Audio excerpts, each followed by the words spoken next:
PoK में पाकिस्तान के खिलाफ बड़ी बगावत देखने को मिल रही है। पीओके में अध्यादेश और काले कानूनों का विरोध हो रहा है। अवैध गिरफ्तारी के खिलाफ पीओके में बगावत, पाकिस्तान के खिलाफ सड़कों पर दिखा है गुस्सा। पीओके में पाकिस्तान के खिलाफ नारेबाजी की गई।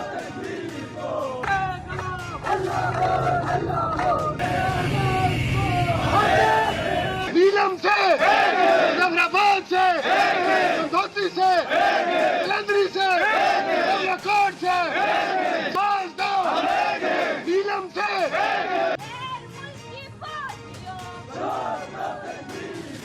और पीओके के 7 जिलों में पाकिस्तान के खिलाफ सड़कों पर गुस्सा देखा गया। लोगों ने सड़कों पर उतरकर काले कानून का विरोध किया। तो कुछ जिलों में काले कानून के खिलाफ बाजारों को बंद रखा गया। बंद के दौरान सड़कों पर कर्फ्यू जैसा मंजर देखा गया। तो कुछ जिलों में लोगों ने विरोध मार्च निकालकर पाकिस्तान के खिलाफ जबरदस्त नारेबाजी की। तो देखिए, इस तरह के माहौल इस वक्त हैं पीओके में, और पाकिस्तान सरकार की जातियों के खिलाफ वहां पर लोग आवाज उठा रहे हैं। पीओके की आवाम ने सड़कों पर गुस्सा दिखाया। गली गली में काले कानून पर आक्रोश दिखा लोगों का। आवाम ने कहा दमनकारी अध्यादेश लागू किया गया, आजादी छीनने वाला कानून थोपा गया।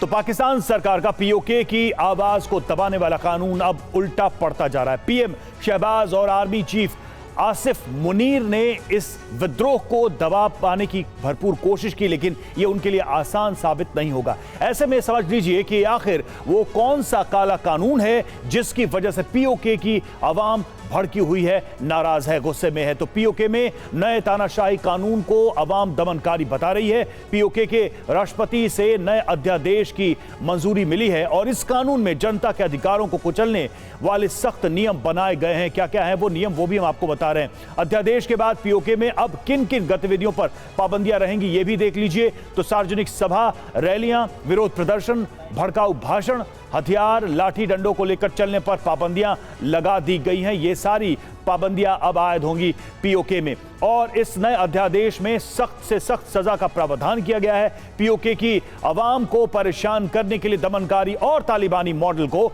अपनाया गया है। नए काले कानून के जरिए पाकिस्तान के विरोध पर 7 साल की कैद होगी। तो अब प्रदर्शनकारी भीड़ पर एक्शन की खुली छूट भी होगी। पीओके में डीसी को दंड देने का अधिकार दिया गया है। सभाएं रद्द करने की पावर भी डीसी के पास होगी। तो बड़ी खबर है, पीओके के मुजफ्फराबाद में भड़का है विद्रोह। काले कानून के खिलाफ भड़की आवाम, काले कानून के खिलाफ हल्ला बोल। पाकिस्तान के खिलाफ लोगों में गुस्सा देखने को मिल रहा है।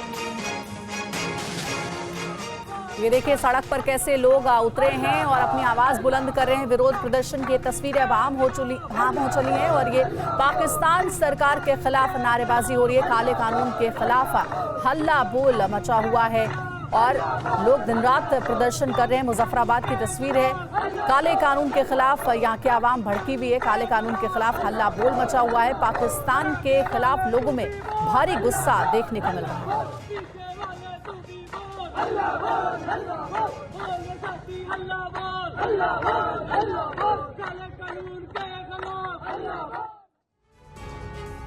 और पीओके के रावलकोट में पाकिस्तान का विरोध। रावलकोट की सड़कों पर पसरा सन्नाटा, मुख्य बाजार पूरी तरह से बंद। पाकिस्तान विरोधी प्रदर्शन कामयाब। तो ये तस्वीरें हम आपको दिखा रहे हैं कि बंद का प्रभाव, बंद का असर क्या रहा है। और अब आपको दिखाते हैं कि आखिर पीओके में बगावत की 5 बड़ी वजहें क्या है, 5 बड़े कारण क्या है, क्यों पीओके की आवाम पाकिस्तान सरकार से नाराज है और अब पाकिस्तान से छुटकारा चाहती है। तो देखिए वो कारण, वो वजह, वो रीजन आपके सामने। पहली वजह, पहला कारण, पाकिस्तान के दमनकारी कानून से यहां की जनता, यहां की आवाम भड़की हुई है, इसलिए यह विरोध और विद्रोह हो रहा है। दूसरा, यहां के लोगों की हालत गुलामों से भी बदतर है, उनके कई अधिकार छीन लिए गए हैं। तीसरा, भुखमरी और गरीबी से त्राहिमाम कर रही है जनता और उसके बाद ऐसी पाबंदियां वहां पर लगाई जा रही है। चौथा, पीओके के संसाधनों पर सेना का कब्जा है, वहां की आम आवाम का कहीं कोई नियंत्रण नहीं है। पांचवा, झूठे आरोपों में लोगों की गिरफ्तारी यहां पर की जाती है और इस वजह से भी लोगों में काफी नाराजगी है। तो ये 5 बड़ी वजह हैं जिसकी वजह से पीओके में आवाम नाराज है, सड़कों पर है, विद्रोह कर रही है पाकिस्तान की सत्ता के खिलाफ। और वहीं पीओके के खुई रट्टा में सड़कों पर उतरे हजारों लोग। सड़कों पर जन सैलाब, जबरदस्त नारेबाजी की जा रही है। काले कानूनों को वापस लेने की मांग की जा रही है। पाकिस्तान के विरोध में निकाला गया है ये मार्च।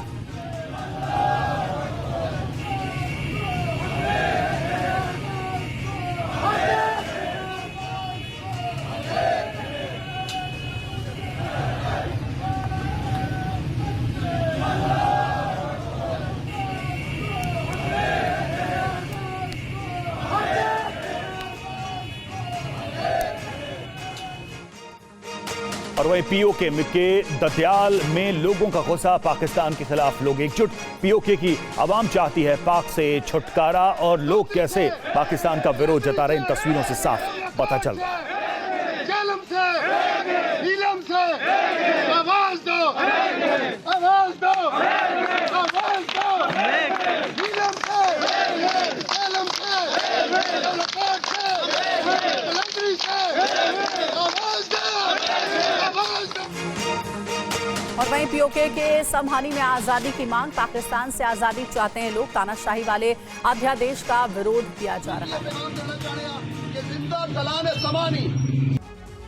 चलिए आगे बढ़ते हैं और अब आपको दिखाते हैं भारत के 2 नए वेपन्स, ऐसे हथियार जो आने वाले दिनों में दुश्मन के लिए काल साबित होने वाले हैं। पहला अचूक हथियार है स्वदेशी तकनीक से बना बाज अटैक ड्रोन, तो दूसरा weapon mobile reactive mine system है, MRMS सिस्टम। ऐसा नया क्या है इस हथियार में जिसकी अचूक मार से दुश्मन के बंकर से लेकर मिलिट्री पोस्ट तक भारतीय सेना के निशाने पर होंगे। तो बेहद ताकतवर, कई खूबियों से लैस है ये हथियार जिनके बारे में हम आपको बता रहे हैं।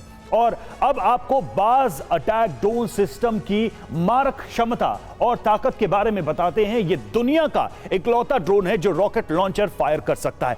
1 मिनट में 1 किलोमीटर तक उड़ने वाला यह ड्रोन सेना को और भी मजबूत करेगा। खास बात यह है कि इसे खुद भारतीय सेना ने तैयार किया है। Set the target and hit the target की फिलॉसफी से ये काम करता है और इसी के हिसाब से ये अपने लक्ष्य को पूरा करेगा। बाज अटैक ड्रोन तैयार है और चीन इसको लेकर काफी सतर्क नजर आ रहा है, पाकिस्तान काफी सतर्क नजर आ रहा है। इन हथियारों से लैस रॉकेट लॉन्चर, छोटे हथियार, ग्रेनेड लॉन्चर और मोटार बम, ये सब कुछ होगा इसमें। और इसकी मारक क्षमता की बात करें तो 20 किलोमीटर तक ये मार कर सकता है, ये लक्ष्य को भेज सकता है। 1 मिनट में 1 किलोमीटर की रफ्तार है। 50 किलो विस्फोटक ये कैरी कर सकता है। और कहां स्ट्राइक संभव है तो दुश्मन के टैंक, बंकर, प्रशासनिक क्षेत्र, गोला बारूद डंप, कमांड सेंटर, ये सभी इसके निशाने पर आ सकते हैं। इसमें नया क्या है ये भी देखिए। तो बाज की तरह उड़ान भरने में सक्षम, पूरी तरह से स्वदेशी है ड्रोन। सभी ये ड्रोन स्वदेशी है और सभी ट्रायल्स पूरे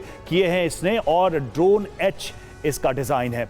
तो ये सारी खूबियां हैं इसमें। और बाज अटैक ड्रोन की बात करें तो देखिए चीन और पाकिस्तान के लिए एक बड़ा सिरदर्द साबित होगा भविष्य में ये ड्रोन। और वहीं भारतीय सेना अब दुश्मन पर घातक हमला करने के लिए नई तकनीक पर काम कर रही है। फ्यूचर वॉरफेयर को ध्यान में रखते हुए मोबाइल रिएक्टिव माइन सिस्टम यानी कि MRMS सिस्टम तैयार किया गया है। ये घातक सिस्टम भविष्य में भारतीय सेना की रोबोटिक फोर्स का हिस्सा बन सकता है। इस हथियार का चीन और पाकिस्तान के पास भी कोई जवाब नहीं होगा। MRMS सिस्टम में कई ऐसी तकनीक और क्षमता मौजूद है जो इसे अचूक वेपन बनाती है। और MRMS सिस्टम मतलब सर्वनाश, एक ऐसा सिस्टम जो दुश्मन के ठिकानों को ध्वस्त करने की गारंटी होगा। जी हां, मकड़ी के आकार की रोबोटिक माइन। सबसे पहले आप देखिए इसकी खूबियां हम आपको बता रहे हैं जल्दी से बिग बॉल के माध्यम से। तो मकड़ी के आकार की रोबोटिक सिस्टम और युद्ध में लोकेशन बदलने में इसको महारत है। जंगल, पहाड़, रेगिस्तान में भी ये मारक है। इसकी कैपेसिटी है कि यहां भी अपने टारगेट को हिट कर सकता है। हाई एल्टीट्यूड एरिया में स्ट्राइक संभव है इसके जरिए। और दुश्मन का ये काल क्यों कहा जा रहा है ये भी देखिए। टैंक हो, BMP हो, बंकर, ये सभी ध्वस्त कर सकता है, इसमें सक्षम है ये। और ड्रोन से लॉन्च हो सकती है मोबाइल माइन भी।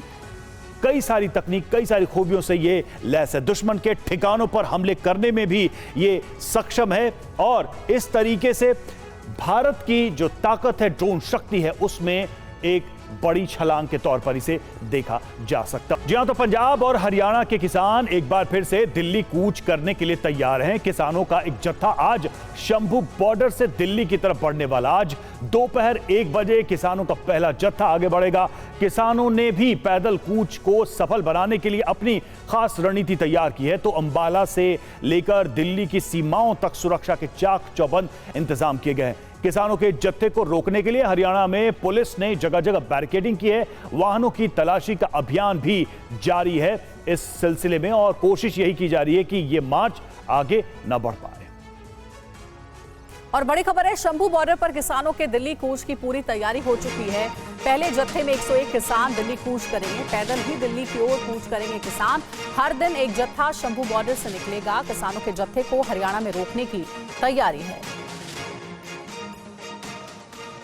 देखिए, पैदल ही दिल्ली की ओर कूच करेंगे किसान। कहा जा रहा है कि अब पूरी तैयारी के साथ, रणनीति के साथ किसान अब प्रदर्शन के लिए उतरने वाले हैं। 101 किसानों का ये जत्था दिल्ली कूच करेगा। पैदल ही दिल्ली की तरफ बढ़ेंगे किसान, और हर दिन एक जत्था शंभू बॉर्डर से निकलेगा। किसानों के जत्थे को हरियाणा में रोकने की तैयारी है।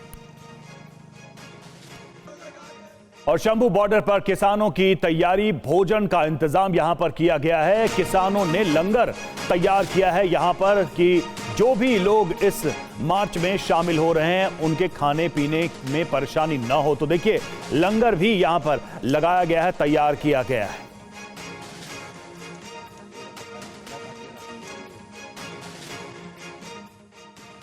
वहीं किसानों का कहना है कि वो अपनी मांगों को लेकर सरकार से बातचीत के लिए तैयार हैं। किसानों का यह भी कहना है कि सरकार से जो भी बातचीत होगी वो ऑफिशियल होगी, बैकडोर चैनल से कोई बातचीत नहीं होगी। तो किसान कह रहे हैं कि जब तक बातचीत नहीं होगी तब तक हम मानने को तैयार नहीं। क्या कहना है किसानों का, सुनिए। बातचीत का रास्ता खुला है, और बातचीत का रास्ता किस लेवल पर खुला है, यानी किस लेवल के नेताओं से या केंद्र सरकार के डेलीगेशन से ही आप लोग बात करेंगे? हाँ, देखिए, केंद्रीय मंत्रियों से ही वार्ता होगी। खेती मंत्री उसमें उचित तौर पे, ठीक है ना, वो तो होगी। केंद्र के मंत्रालय से हमें चिट्ठी आती है, या अगर हरियाणा के सीएम बात करते हैं तो हरियाणा सीएम के ऑफिस से आती है। जब पंजाब के सीएम करते हैं वहाँ से ऑफिस, वो चिट्ठी ऑफिशियल हो तो हम बातचीत के लिए पॉसिबली सोच रहे हैं। हमने रास्ता अपनी ओर से खोल रखा है। तो कल कुछ भी हो, पहला जत्था वहाँ पे कब तक टिका रहेगा सर? अगर वहाँ से दूसरी तरफ से अगर पुलिस कोई कार्रवाई करती है तब भी आप लोग डटे रहेंगे? हाँ, देखिए, जितना हमारे एक जत्थे के ऊपर जो साहस होगा, वो वहाँ 10 मिनट लगते हैं, 15 मिनट रुकते हैं, जो भी उनका, वो रुकेगा, स्ट्रगल करेगा जितना हो। कोई हम स्टेट से तो बड़े नहीं है ना, हमारी ओर से तो कुछ भी नहीं होगा।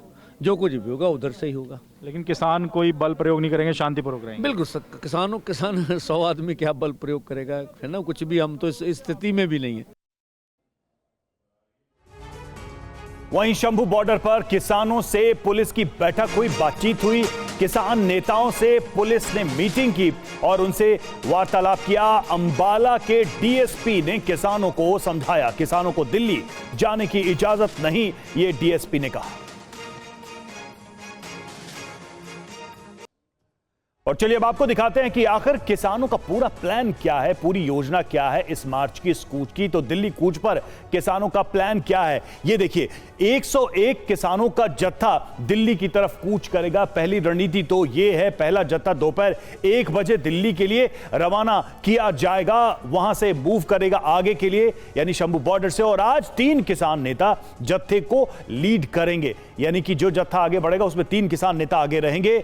सतनाम पन्नू, सरबजीत फूल और सुरेंद्र चौटाला इस जत्थे को लीड करेंगे, इस जत्थे को आगे बढ़ाएंगे। ट्रैक्टर ट्रॉलियों से दिल्ली की तरफ ये किसान मूव करने वाले हैं। इसके पहले भी जैसा हमने देखा था, बिल्कुल वही तरीका, शांतिपूर्ण तरीके से दिल्ली जाने की तैयारी है किसानों के इस जत्थे की। पंजाब हरियाणा के शंभू बॉर्डर पर डटे हुए हैं किसान, और वहां से दिल्ली की तरफ आगे बढ़ने की उनकी तैयारी है, जिसके बारे में हम आपको बता रहे हैं। किसान नेताओं का ये कहना है कि वो पूरे देश की जनता को मैसेज देना चाहते हैं कि उनके लिए सरकार की ओर से रास्ते बंद किए गए हैं। किसान नेताओं का ये भी कहना है कि वो शांतिपूर्वक तरीके से आगे बढ़ेंगे। शंभू बॉर्डर पर बैठे किसान नेताओं ने ऐलान कर दिया है कि कल यानी 6 दिसंबर से किसानों के जत्थे दिल्ली की ओर पैदल मार्च शुरू कर देंगे। पहला जत्था कल दोपहर 1 बजे आगे बढ़ेगा और उसमें 101 किसान होंगे, जिसमें बड़े जो किसान नेता हैं वो इस जत्थे को लीड करेंगे। हमारे साथ मनजीत सिंह जी हैं, भारतीय किसान यूनियन शहीद भगत सिंह के नेता हैं और वो इस जत्थे में शामिल होंगे। मनजीत सिंह जी, कल आप जाएंगे दिल्ली की ओर, आगे बढ़ेंगे, हरियाणा पुलिस ने तो रास्ते रोके हुए हैं, तो कैसे ये जत्था आगे बढ़ पाएगा? धन्यवाद पहले तो आप मीडिया वाले साथियों का। और ये जत्था गुरु तेग बहादुर जी और उनके जो शिष्य थे भाई मतीदास, भाई सतीदास, भाई दयाला जी, उनकी शहीदी से प्रेरणा लेके आगे बढ़ पाएगा। क्योंकि कल 6 दिसंबर है, 6 दिसंबर को गुरु तेग बहादुर जी का और उनके प्यारों का 350 साला शहीदी पर्व है, जो दिल्ली के चांदनी चौक के अंदर उस वक्त की मुगलिया सल्तनत की डिक्टेटरशिप के ने उसको शहीद किया था। उनसे प्रेरणा लेके, उनकी शहीदी को अपने आंखों के सामने रख के और देश की किसानी को बचाने के लिए, जैसे श्री गुरु तेग बहादुर जी ने इस मानवता को, इस भारतवर्ष की एकता अखंडता को सर्वोच्च रखते हुए अपनी शहीदी दी है, वैसे ही इस देश की किसानी को बचाने के लिए उनसे इंस्पिरेशन लेके आगे बढ़ा जाएगा। तो हमारे संवाददाता मोहित ने कल जब सब किसान जमा थे, नेता जमा थे, तो उनसे बात की थी और उन्होंने अपनी योजना बताई कि वो किस तरह से आगे बढ़ने वाले। और देखिए, शंभू बॉर्डर पर हर गतिविधि पर पुलिस की निगाह है, पुलिस की नजर है। शंभू बॉर्डर पर किसानों की निगरानी की जा रही है, पुलिस की टीमें एक्शन के लिए तैयार हैं। शंभू बॉर्डर पर रात भर किसानों ने पहरा दिया। किसानों ने शंभू बॉर्डर में रात के वक्त का वीडियो भी जारी किया।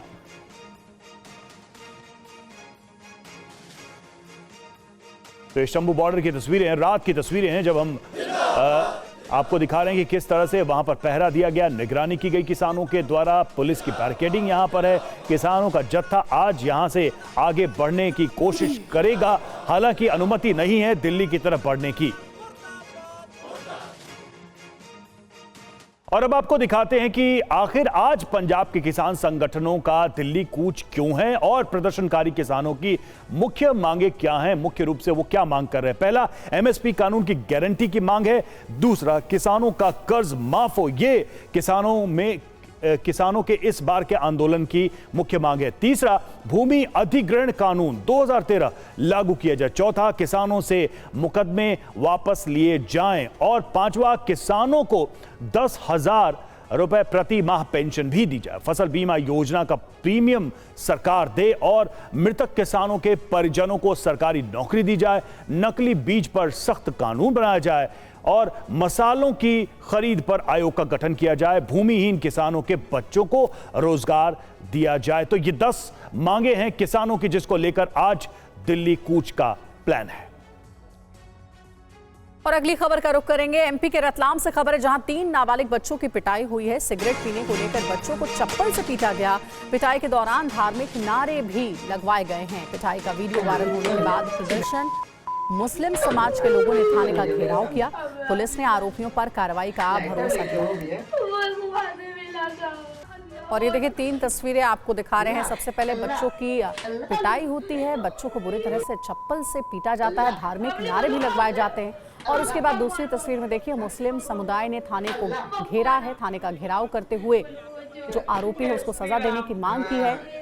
और तीसरी तस्वीर देखिए, पुलिस ने फ्लैग मार्च किया है। इस पूरे मामले को पुलिस समझ रही है और बातचीत भी कर रही है। इस पूरे मामले को लेकर पुलिस क्या कह रही है, सुनते हैं।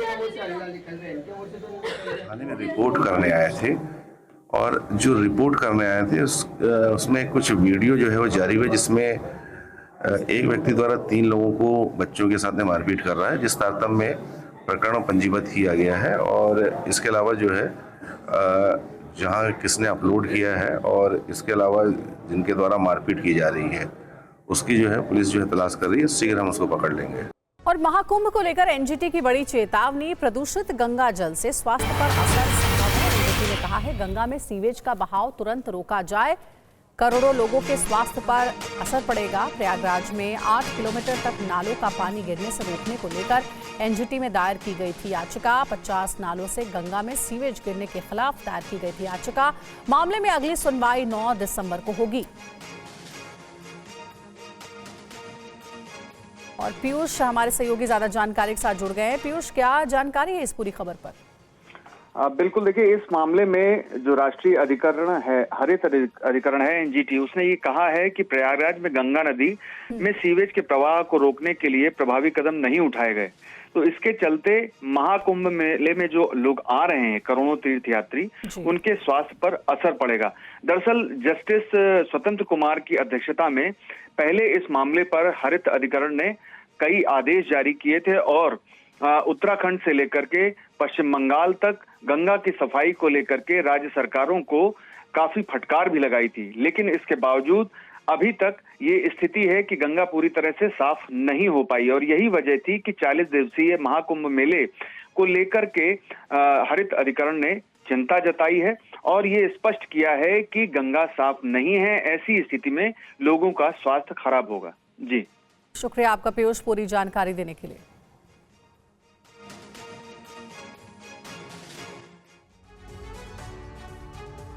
और अब खबर पड़ोसी मुल्क बांग्लादेश से। तो कट्टरपंथियों के आगे यूनुस सरकार का सरेंडर। जी हां, बंगबंधु का निशान मिटाने में लगी यूनुस सरकार।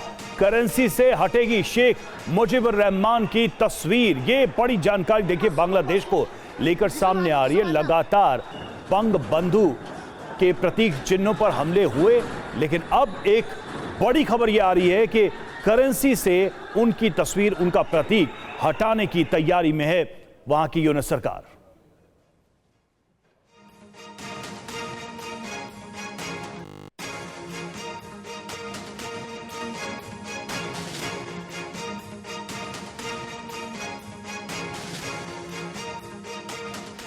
तो बांग्लादेश में नई सरकार ने पूर्व राष्ट्रपति और बांग्लादेश के संस्थापक शेख मुजीबुर रहमान के निशान हर जगह से हटाने की प्रक्रिया शुरू कर दी है। नोटों से भी उनकी तस्वीर को हटाया जा रहा है। क्या नई पहल, नई कोशिश हो रही है? देखिए बांग्लादेश की बैंक में नए नोट छापे जा रहे हैं। पहली बड़ी खबर तो यही सामने आई है। 20, 100, 500 और 1000 टका के नोटों की यहां पर छपाई की जा रही है। नए नोटों में बंगबंधु शेख मुजीबुर रहमान की फोटो नहीं है।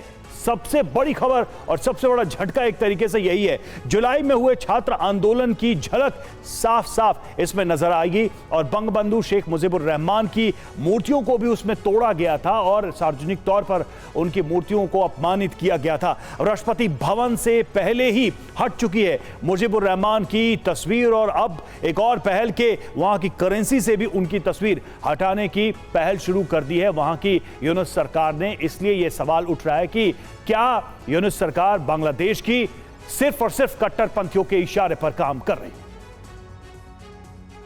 तो बांग्लादेश में हालात बेहद खौफनाक है, लेकिन अंतरिम सरकार के मुख्य सलाहकार मोहम्मद यूनुस सब कुछ ठीक होने का दावा करते हैं, बल्कि इसके लिए भारतीय मीडिया को जिम्मेदार ठहराते हैं कि भारतीय मीडिया ने झूठा प्रोपेगेंडा फैलाया है। इसके अलावा मोहम्मद यूनुस का कहना है कि शेख हसीना सरकार के दौरान बांग्लादेश में सब कुछ नष्ट हो गया, उसे अब ठीक करने का वक्त आ चुका है। एक बार सुधार हो जाए उसके बाद ही बांग्लादेश में चुनाव कराए जाएंगे। बांग्लादेश की हिंदुओं से नफरत, बांग्लादेश की अल्पसंख्यकों से नफरत, बांग्लादेश की भारत से नफरत। जिस बांग्लादेश को भारत ने पाकिस्तान की कैद से आजाद कराया, जिस बांग्लादेश की नींव भारत ने रखी, वही बांग्लादेश आज इतना बदल गया है कि भारत से बेइंतहा नफरत कर रहा है। दरअसल यही वहां के कट्टरपंथियों का षड्यंत्र है, जो पाकिस्तान के इशारे पर न सिर्फ बांग्लादेश में अल्पसंख्यकों पर अत्याचार कर रहे हैं, बल्कि भारत के खिलाफ साजिशों का जाल तैयार कर रहे हैं। और उस नफरत के कई सबूत हैं।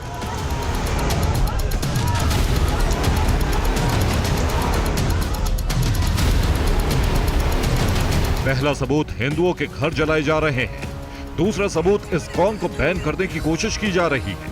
तीसरा सबूत है कि भारतीय साड़ियों को जलाकर अपनी नफरत का खुलेआम इजहार किया जा रहा है। सिर्फ यही 3 सबूत नहीं है, बल्कि कई ऐसे मंसूबे जाहिर किए गए हैं जो साफ तौर पर बताते हैं कि भारत से रिश्ते खत्म करने के लिए एक बड़ी साजिश बुनी जा रही है। इसके पीछे बांग्लादेश के कट्टरपंथी हैं, जो पाकिस्तान की खुफिया एजेंसी ISI के इशारे पर काम कर रहे हैं, क्योंकि यही कट्टरपंथी बांग्लादेश को पाकिस्तान की तरह एक कट्टरपंथी इस्लामिक मुल्क बनाने पर आमदा है, जहां शरिया लॉ लागू। बांग्लादेश तबाही की तरफ बढ़ रहा है। भारत से संबंध खत्म करने के लिए रोज नया हथकंडा अपना रहा है। अब देखिए कैसे भारत से बांग्लादेश एक्सपोर्ट हुई साड़ियों को बकायदा एक प्रेस कॉन्फ्रेंस करके जलाया गया। दरअसल ये भारतीय उत्पादों के बहिष्कार के लिए एक कैंपेन चलाया जा रहा है, जो बांग्लादेश नेशनलिस्ट पार्टी यानी BNP की तरफ से काफी पहले से चलाया जा रहा था। लेकिन अब शेख हसीना सरकार के तख्तापलट के बाद BNP ने भारत विरोधी एजेंडे को धार देना शुरू कर दिया है।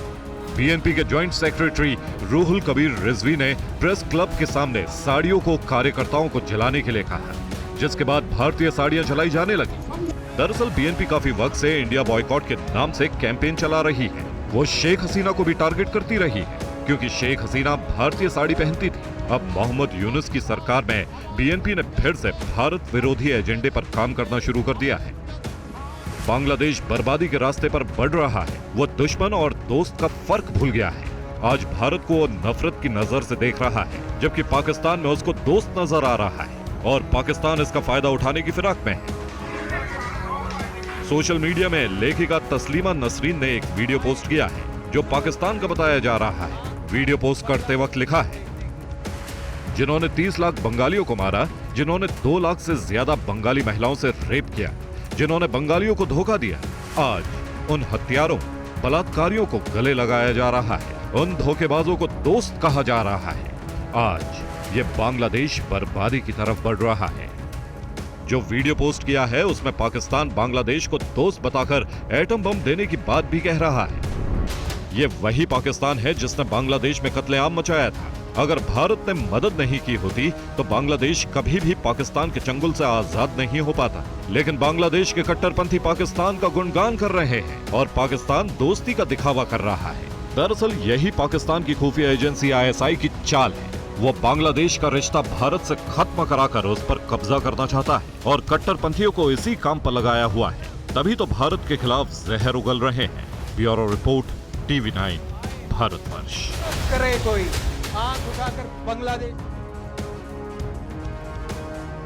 और शेख हसीना सरकार के तख्ता पलट के लिए कई महीनों पहले से तैयारी शुरू हो गई थी। कई तरह की खामियां गिनवाई जाने लगी थी। कट्टरपंथी बांग्लादेश की आवाम को उकसाने लगे थे, जिसमें शेख हसीना के भारत के साथ संबंधों को भी टारगेट किया जा रहा है। ना ये अफगानिस्तान है, ना ही पाकिस्तान, ये बांग्लादेश है, जहां महिलाओं को लेकर तालिबानी फरमान जारी कर दिया गया है। गली गली में घूमकर अनाउंसमेंट किया जा रहा है, जिसमें महिलाओं के बाजार जाने पर रोक लगाने की बात कही जा रही है। ये बांग्लादेश के कट्टरपंथी मुल्क में बदलने का सबसे ताजा और नया सबूत, यानी बांग्लादेश में हिंदुओं से हिंसा के बाद दूसरा टारगेट महिलाएं, जिन पर कट्टरपंथियों का हंटर चल गया है।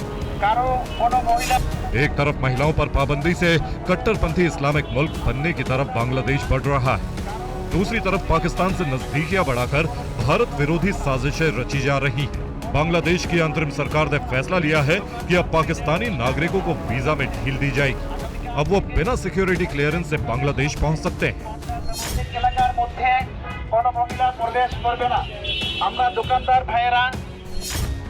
यानी बांग्लादेश में बिना रोक टोक कोई भी पाकिस्तान आ सकता है, जबकि पहले फैसला लिया गया था कि बांग्लादेश में पाकिस्तान से इंपोर्ट किया जा रहा सामान भी बिना चेकिंग के पहुंच सकता है। अब इसका सबसे बड़ा खतरा समझिए, जब चेकिंग नहीं होगी तो टूरिस्ट बनकर आतंकी बांग्लादेश में घुस सकते हैं। इसके अलावा शिप या फिर कार्गो जहाज से सामान के साथ गोला बारूद और हथियार पहुंचाए जा सकते हैं। बांग्लादेश की अंतरिम सरकार पाकिस्तान पर इतना भरोसा कर रही है, इसके पीछे सिर्फ और सिर्फ भारत विरोध है। जबकि मोहम्मद यूनुस ये भूल रहे हैं कि पाकिस्तान की फितरत धोखेबाजी है। जो बांग्लादेश में नरसंहार कर चुका है, वो क्या इस बार बांग्लादेश से सच्ची दोस्ती निभाएगा? दरअसल यही पाकिस्तान के ISI का प्लान है कि वो बांग्लादेश का इस्तेमाल भारत के खिलाफ आतंकी गतिविधियों में करे। यानी मोहम्मद यूनुस सरकार ने बांग्लादेश को पाकिस्तानी आतंकियों का अड्डा बनाने का लाइसेंस दे दिया है। अब ISI लश्कर और जैश के आतंकियों को बांग्लादेश में भेजकर तबाही का नया ब्लूप्रिंट बना रही है। बांग्लादेश में कितना बड़ा खतरा है, इसको लेकर ब्रिटेन ने आतंकी हमले का अलर्ट जारी किया है। पर्यटकों के लिए एडवाइजरी भी जारी की है कि बांग्लादेश जाने से बचा जाए। मोहम्मद यूनुस कोई भी फैसला लेते हैं तो कट्टरपंथी धार्मिक नेताओं से मंजूरी लेते हैं। अगर ऐसा नहीं करेंगे तो अंतरिम सरकार की लगाम कट्टरपंथी कभी भी खींच सकते हैं। इसलिए बांग्लादेश में अब वही सब हो रहा है जो पाकिस्तान में होता रहा है, यानी लोकतंत्र और इंसानियत का कत्ल। Bureau report, TV9 Bharatvarsh.